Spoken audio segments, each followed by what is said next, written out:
ኢየሱስ ክርስቶስ ጽኦመ ስም ለዘይጼውኦ ኢየሱስ ክርስቶስ ብስተ ሕይወት ለዘይበልኦ ኢየሱስ ክርስቶስ ጽዋ መድኃኒት ለዘይሰትዮ ከመ ይባርኩነ ይፈኖ አርዳኦ ለጸባኢነ ይጽብኦ ወልታሁ ነሲኦ። ስብሐት ለእግዚአብሔር ዘአውረሰን መንግሥቶ ሰማያዊተ። ሰማያዊ መንግሥቱን አባታዊ ዘላለማዊ ርስቱን ያወረሰን የአባቶቻችን አምላክ የሁላችን ፈጣሪ የፍጥረታት መጋቢ ዓለማት አምጻኤ ዓለማት አምላካችን መድኃኔ ዓለም ስሙ የተመሰገነ ይሁን። ስሙ የተመሰገነ ይሁን። አቤቱ አሁን እባክህ አድነን። አቤቱ አሁን እባክህ አድነን።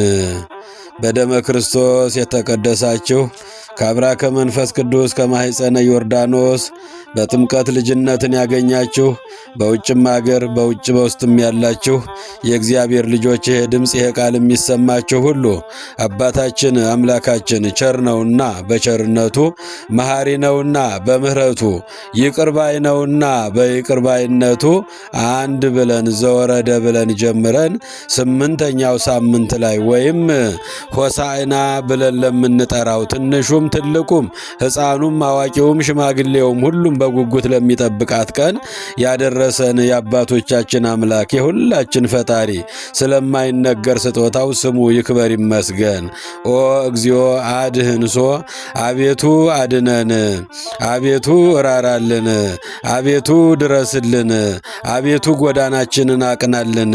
ይህን ቃል የተናገረው ልበ አምላክ የተባለው 7 ሀብታት የተሰጠው የእስራኤል ንጉሥ የሆነው ንጉሡ ቅዱሱ አባታችን ዳዊት አባታችን ነው። አምጻኤ ዓለማት ፈጣሪ ዓለማት ኢየሱስ ክርስቶስ እንደ ልቤ ብሎ የሚጠራው ኃላፊያትና መጻያት ሁሉ የሚገለጡለት ዳዊት ነው። ዳዊት በመዝሙሩ በመዝሙር 117 ቁጥር 25 ላይ የሚገኝ ሕያውና ዘላለማዊ ቃል ነው።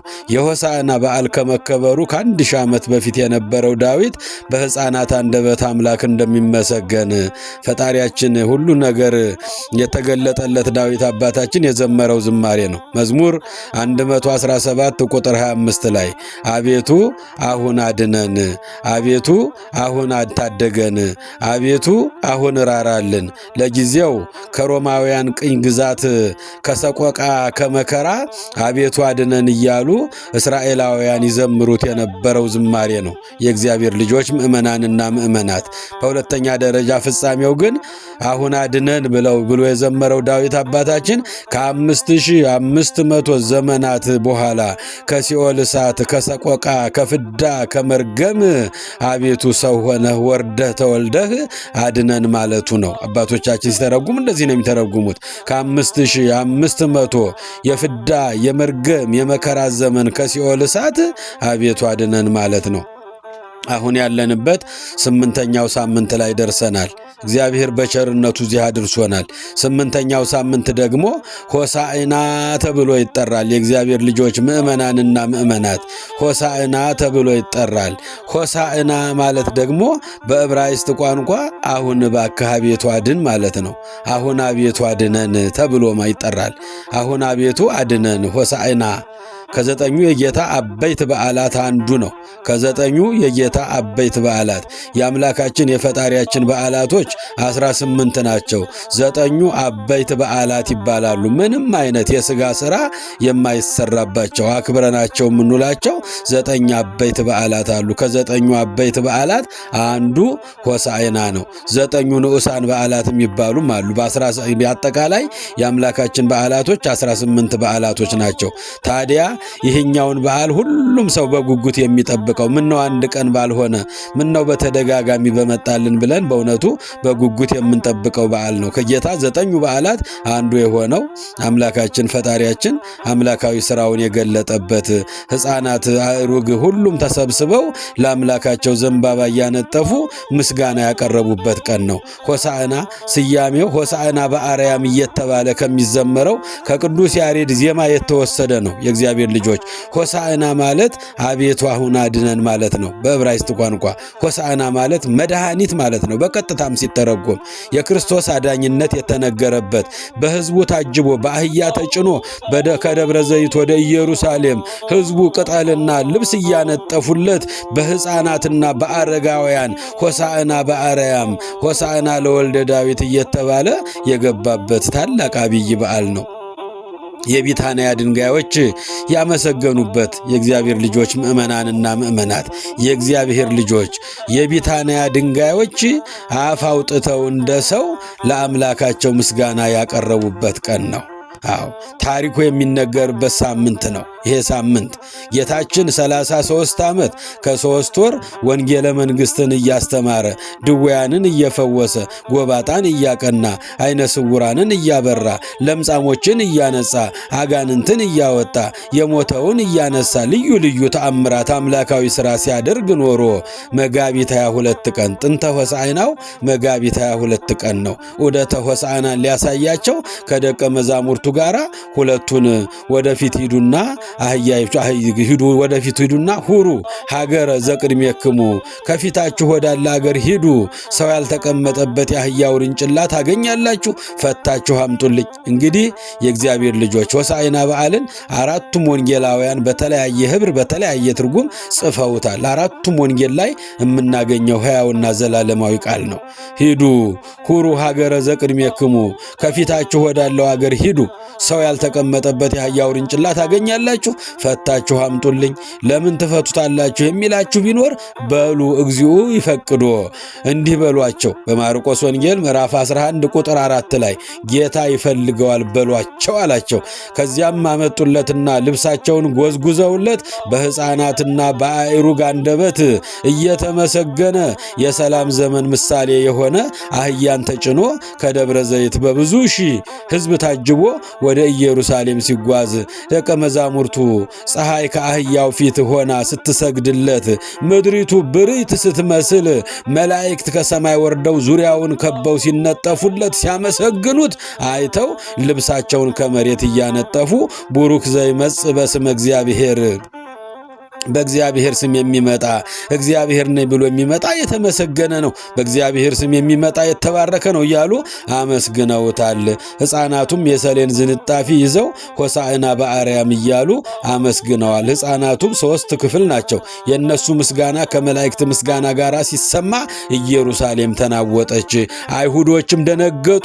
የእግዚአብሔር ልጆች ወጥተው ሲመለከቱ ሕፃናት እያሸበሸቡ እየዘመሩ የሰኔር ዝንጣፊ ልብሳቸውን እየጎዘጎዙ ሆሳዕና በአርያም ሆሳዕና ለወልደ ዳዊት ቡሩክ ዘይመጽእ በስመ እግዚአብሔር እያሉ ሲያመሰግኑ አገኟቸው። እግዚአብሔር በሚመሰገንበት ምስጋና የዮሴፍን ልጅ እንድታመሰግኑ ማን አስተማሯችሁ አሏቸው። ሕፃናቱን ሽማግሌዎቹ ገሰጿቸው። አይሁዶች አያችሁ የማይሰሟቸው ሆነ።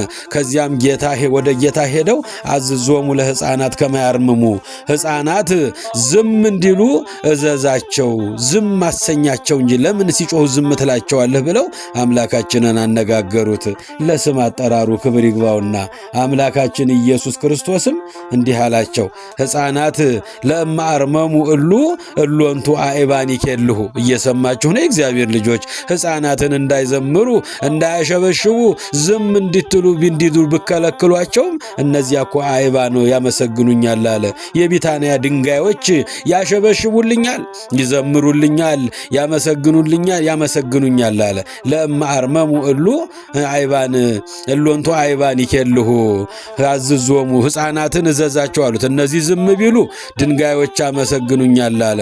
ወዲያውም ከቢታንያ ድንጋዮች ከደብረ ዘይትና ከቢታንያ መጥተው አፍ አውጥተው በሰው አንደበት በልሳነ ሰብ በሰው አንደበት ሆሳዕና በአርያም ሆሳዕና ለወልደ ዳዊት ቡሩክ ዘይመጽእ በስመ እግዚአብሔር ብለው አምላካቸውን አመስግነውታል። የእግዚአብሔር ልጆች ዛሬ ይህች ቀን የተለየች ቀን ናት። አብይ በዓል የምንላት ከዚህ ተነስተን ነው።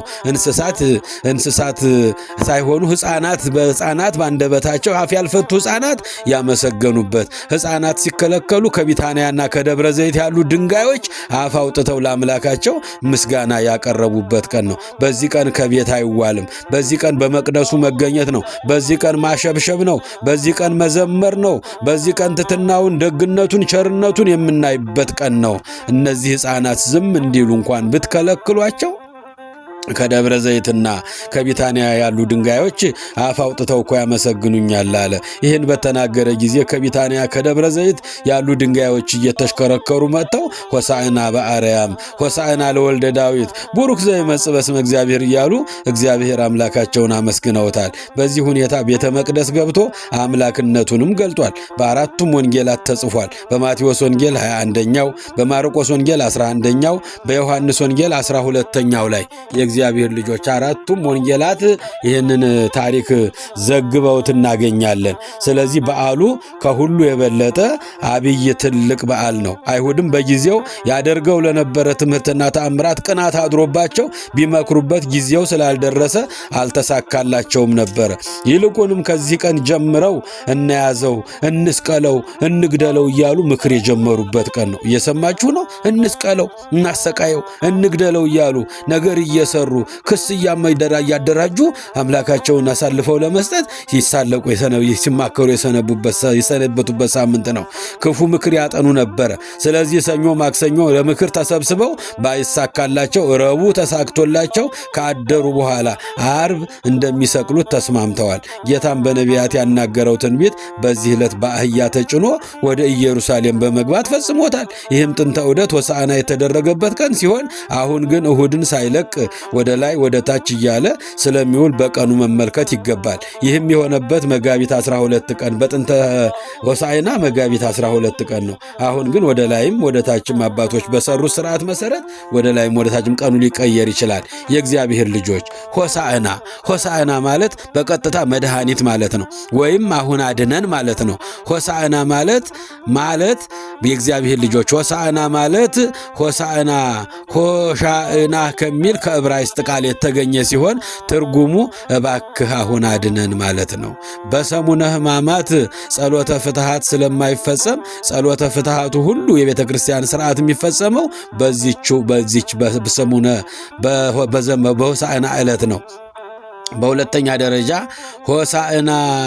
በሆሳዕና ዕለት ዘንባባ እጃችን እንደ ቀለበት ማሰራችን የምን ምሳሌ ነው ካላችሁኝ፣ ጌታችን አምላካችን መድኃኒታችን ኢየሱስ ክርስቶስ ለአዳም የሰጠው ቃል ኪዳን ለማስታወስ ነው። ከልጅ ልጅ ተወልጄ በሐሙስ ዕለት ወበመንፈቃ ዕለት እተወለድ መወለት ተወለትከ ወእድኅኩ ውስተ መርህብከ ወእትቤዘወከ በመስቀሌ ወበሞቴ 5500 ዘመን ሲፈጸም ከሰማይ ወርድልሃለሁ፣ ከልጅ ልጅህ ከድንግል ማርያም እወለድልሃለሁ፣ በሜዳህ ላይ እመላለስልሃለሁ፣ 6666 ጊዜ በጅራፍ ተገርፌ 305 ጊዜ በሽመል ተደብድቤ በጡጫ በርግጫ ተመትቼ ልብሴን ተገፍፌ ጎኔን በጦር ተወግቼ የሾህ አክሊል ደፍቼ በሽንካር ተመትቼ ስጋዬን ቆርሼ ደሜን አፍስሼ አድንሃለሁ ባለውን የተስፋውን ቃል ለማስታወስ ነው ያንን ነጭ ነገር የምናስረው።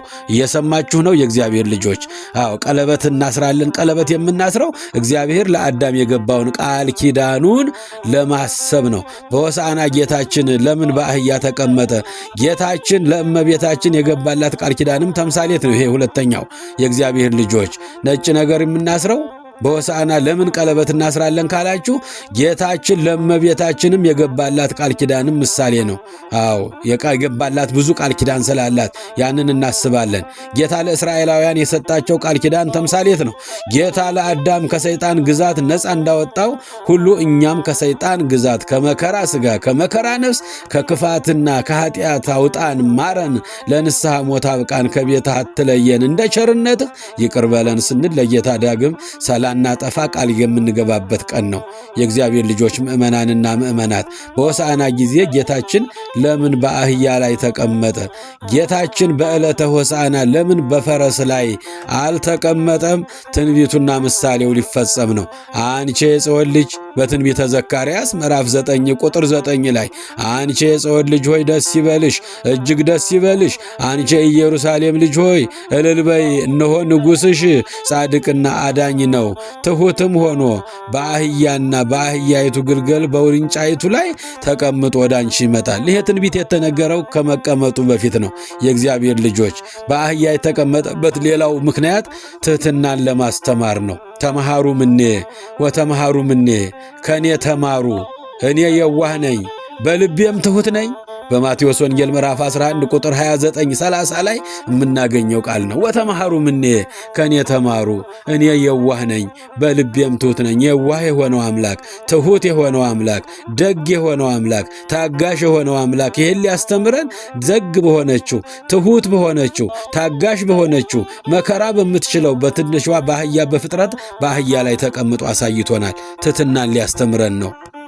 በሁለተኛ ደረጃ በአህያ ላይ መቀመጡ የሰላም ዘመን ነው ሲለን ነው። የእግዚአብሔር ልጆች የሰላም ዘመን ነው ሲለን ነው። ለፈለጉኝ ሁሉ የቅርብ አምላክ እንጂ በንጽህና የቅርብ አምላክ ነኝ ሲል ነው። ሩቅ አይደለሁም ሲል ነው። እግዚአብሔር አምላካችን በትንቢተ ኤርምያስ ምዕራፍ 23 ቁጥር 23 ላይ እኔ ቅርብ ነኝ ሩቅ አይደለሁም፣ ሰው ሁሉ ተሰውሮ የሚሰራውን የማይ ነኝ፣ በሰማይም የሞላሁ በምድርም የሞላሁ ነኝ ይላል። እየሰማችሁ ነው? አዎ በአህያ ላይ መቀመጡ ለፈለጉኝ ሰዎች ሩቅ አይደለሁም ቅርብ ነኝ። አዎ በትሑት ሰብዕና በቅን ልቦና ለለመኑኝ ሰዎች እኔ ትሑት ነኝ እኔ የዋህ ነኝ ያለው ጌታ በትሑት ሰብዕና በቅን ልቦና ለለመኑኝ ለፈለጉኝ ሰዎች ሩቅ ቦታ አይደለሁም ቅርብ ነኝ ሲል አምላካችን በአህያ ላይ ተቀምጦ አሳይቶናል። በንጽህና በየዋህነት ለሚኖሩ ምእመናን አድሬባቸው ኖራለሁ ሲል ነው። ቅሩብ እግዚአብሔር ለየዋሃነ ልብ፣ የዋህ ልቦና፣ ቅን ልቦና፣ ትሑት ሰብዕና ላላቸው ቅርብ ነው እግዚአብሔር አለ ዳዊት አባታችን በመዝሙር 33 ቁጥር 17 ላይ ቅሩብ እግዚአብሔር ለየዋሃነ ልብ ወያድኅኖሙ ለትሑታነ መንፈስ፣ መንፈሳቸውን ዝቅ ላደረጉ ትሑት ሰብዕና ቅን ልቦና ላላቸው እግዚአብሔር ቅርባቸው ነው። እግዚአብሔር ከነሱ ጋር ነው፣ አድሮባቸው ይኖራል ያለ አምላካችን ቅርብ ለመሆኑ ለማሳየት ነው። ለፈለጉኝ ሁሉ የቅርብ አምላክ ነኝ። በንጽህና በየዋህነት ለሚኖሩ ሰዎች ምእመናን አድሬባቸው ኖራለሁ ሲል አህያ ላይ ተቀምጦ ትሕትናውን አሳይቶናል። ደግነቱን ፍቅሩን አሳይቶናል። በአራተኛ ደረጃ አህያ ትሑት ናት። የእግዚአብሔር ልጆች ረጋ ብሎ ነው የምትሄደው። አህያ ረጋ ብላ ነው የምትሄደው። በቀላሉ መውጣት ይቻላል። አህያ ላይ ለመቀመጥ በቀላሉ እንይዛታለን፣ በቀላሉ እናገኛታለን። ርቃ አትሄድም። እኛም እግዚአብሔርም እንዲህ ነው። በእውነቱ ትሑት ሰው እግዚአብሔርን ያገኘዋል። ትሑት ስብዕና ቅን ልቦና ያለው ሰው አምላኩን እግዚአብሔርን ያገኘዋል ማለት ነው። የእግዚአብሔር ልጆች በሆሳዕና ለምን ዘንባባ እናነጥፋለን ለምትሉ ሰዎች ጌታችን ወደ ኢየሩሳሌም ሲገባ ዘንባባ የመነጠፉ ምስጢር የምን ምሳሌ ነው ካላችሁ፣ አንደኛ ዘንባባ ይስሐቅ በተወለደ ጊዜ ደስ ብሎት አብርሃምን ዘንባባ ይዞ እግዚአብሔርን አመስግኗል። አዎ ዘንባባ ደርቆ እንደገና ሕይወት ይዘራል። የደረቀ የምታለመልም አምላክ ነህ ሲሉ ነው። የእግዚአብሔር ልጆች በሚስጥር ነው ሁሉ ነገር። ዘንባባ የሰላም ምልክት ነው። የሰላም አምላክ ነህ ሲሉ ዘንባባ ነጥፈውለታል። ዘንባባ የደስታ መግለጫ ነው። አንተ ደስ የምታሰኝ ሐዘናችንን የምታርቅልን አምላክ ነህ ሲሉ እግዚአብሔር ባወቀ ዘንባባ እንዲያነጥፉለት አድርጓል።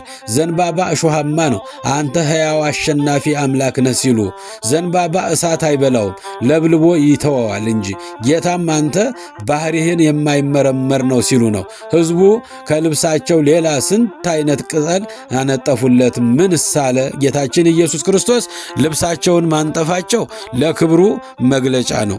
ሌሎችም 3 አይነት ቅጠል አነጠፉለት። ዘንባባ፣ የቴምር ዛፍ፣ የወይራ ዛፍ ሁሉ አንጥፈውለታል። ጨርቃቸውን ልብሳቸውን ሳይቀር አንጥፈውለታል። ሕፃናት ከእናታቸው ጀርባ ያንን አምላካዊ ምስጢር ባዩ ጊዜ ቅዱሳን የሰማይ መላእክት ከበው ሲያመሰግኑ ለሕፃናት ይታያቸው ነበረ።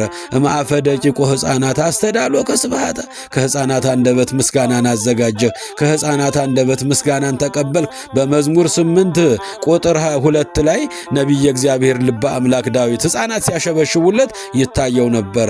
ኃላፊያት መጻያት የሚታይለት ዳዊት አባታችን የእግዚአብሔር ልጆች ውርንጭላዋ በሕገ ወንጌል ትመሰላለች። ምክንያቱም ወንጌል ኢየሱስ ክርስቶስ የመሰረታት የሰራት አዲስ ሕግ ናትና በአሕዛብ ትመሰላለች። ትንሿ አህያ ሸክም የለመደች አይደለችም። እንዲሁም አሕዛብም ሕግህን የመቀበል የለመደ አይደሉም፣ ለሕግህ አዲስ ናቸውና የእመቤታችንም ምሳሌ ናት። የዓለም ሸክም አቅላለችና በእመቤታችን ትመሰላለች።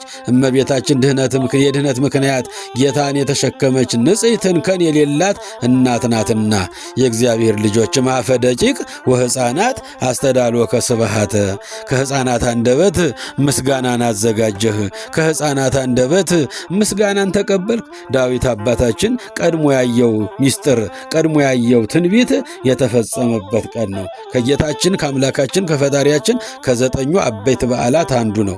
አህያ ትሑት ናት፣ አህያ ታጋሽ ናት፣ አህያ መከራ ቻይ ናት። እኛም በመከራ ብንታገስ እግዚአብሔርን እናገኘዋለን። ወዘአዝለፈ ትዕግሥቶ ውእቱ ይድህን፣ በመከራ የሚጸና እርሱ ይድናል። እስከ መጨረሻ የጸና እርሱ ይድናል። ማርቆስ ወንጌል ምዕራፍ 13 ቁጥር 13 ላይ በመከራ በችግር በፈተና በሃይማኖታችን ምክንያት በሚመጡ ልዩ ልዩ ፈተናዎች ታጋሽ ከሆንን እግዚአብሔርን እናገኘዋለን። አህያ ትሑት ናት እኔም ትሑት ነኝ አለ። ተማሃሩ ምኔ ከኔ ተማሩ እኔ የዋህ ነኝ በልቤም ትሑት ነኝ አለ ጌታ። ትሑት በሆነችው ዝቅ ባለችው ቀስ ብላ በምትኖረው በአህያ ላይ ተጭኖ ትሕትናውን፣ ደግነቱን፣ ትዕግስቱን፣ ሁሉን ቻይነቱን አሳየን መድኃኔ ዓለም ኢየሱስ ክርስቶስ። ስለዚህ የበዓል ትልቅ በዓል ነው። እንግዲህ የቤታንያና የደብረ ዘይት ድንጋዮች እየተንከባለሉ በእውነት ለአምላካቸው ያሸበሸቡበት በሰው አንደበት ምስጋና ያቀረቡበት ቀን ነው። በዚህ ቀን ደግሞ በማይገባ ቦታ የሚያሳልፉ ብዙ ክርስቲያን መሳዮች ክርስቲያን ያልሆኑ ሰዎች አሉ። እንደ ሰው ተፈጥረው እንደ እንስሳ የሚኖሩ እንስሳት እንኳን አምላኩን ያመሰግናል። ድንጋዮች ለእግዚአብሔር ይታዘዙታል። ባህር ትታዘዘዋለች፣ ማዕበሉ ሞገዱ ይታዘዘዋል፣ ሰማዩ ምድሩ ሁሉ ይታዘዝለታል። ስሙ ሲጠራ ሰማያት ይጠቀለላሉ፣ ምድርም ትንቀጠቀጣለች፣ መድረሻ ታጣለች፣ ሰማዮች ይጠቀለላሉ። የእግዚአብሔር ልጆች ባህሩ፣ የብሱ፣ ሰማዩ፣ ምድሩ፣ ነፋሱ፣ እሳቱ ሁሉ ለእግዚአብሔር ይታዘዘዋል። ድንጋዮችም ይታዘዙታል። ገና ድምፁን ሲሰሙ ከቢታንያና ከደብረ ዘይት ወርደው በሕዝቡ መካከል ለአምላካቸው በሰው አንደበት ምስጋና ያቀረቡበት ቀን ነው። በዚህ ቀን ተኝታችሁ የምታረፍዱ በቤታችሁ ተዘልላችሁ በማይገባ ስፍራ ክርስቲያን ተብላችሁ ይህን ትልቅ ስም ይዛችሁ ትንሽ ሆናችሁ የምትገኙ ሰዎች በእውነቱ ቀልባችሁን ወደ ቀልባችሁ ተመለሱ። በዚህ ቀን ድንጋዮች ያመሰገኑበት ቀን ነው። በዚህ ቀን ምስጋና ለእግዚአብሔር ሕፃናት ከእናታቸው ጀርባ ወርደው በእውነቱ የ40 የ80 ቀን ሕፃናት አፍ ያልፈቱ ሕፃናት አንደበታቸው ተፈቶላቸው ለአምላካቸው ምስጋና ያቀረቡበት ቀን ነው። ትልልቆቹ ያላዩትን ሚስጥር ሕፃናት ያዩበት ቀን ነው። ሕፃናቱ ዝም ይበሉ ከልክላቸው ዝም አሰኝልን አሉት አምላካችንን። አያችሁ አዝዞሙ ለሕፃናት ከመ ያርምሙ፣ ዝም እንዲሉ ሕፃናትን እዘዝልን ለምን ዝም ትላቸዋለህ አሉት። እነሱ እኮ ዝም ቢሉ ድንጋዮች ያመሰግኑኛል አለ። ወዲያው ድንጋዮች ከደብረ ዘይትና ከቢታንያ መጥተው በሰው አንደበት ሆሳዕና በአርያም ሆሳዕና ለወልደ ዳዊት ቡሩክ ዘይመጽእ በስመ እግዚአብሔር ብለው አምላካቸውን ያመሰገኑበት ቀን ነው።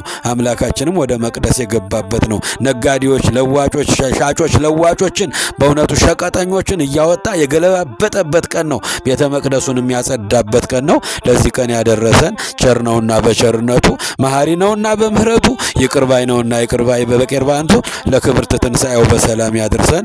ሰሙነ ሕማማቱን እያለቀስን እየጸለይን እየሰገድን እንባችንን እያፈሰስን አንደበታችን ከክፉ ነገር ከልክለን ለምስጋና ብቻ እየተከፈተ አንደበታችን አምላካችንን እያመሰገንን ሰንብተን ሰሙነ ሕማማቱን በሰላም አስፈጽሞ ትንሣኤውን ለማክበር ያብቃን። ያስተማረን የመከረን የገሰጸን የአባቶቻችን አምላክ ስሙ ይክበር ይመስገን። በያላችሁበት እንኳን ለዚህች ቀን አደረሳችሁ።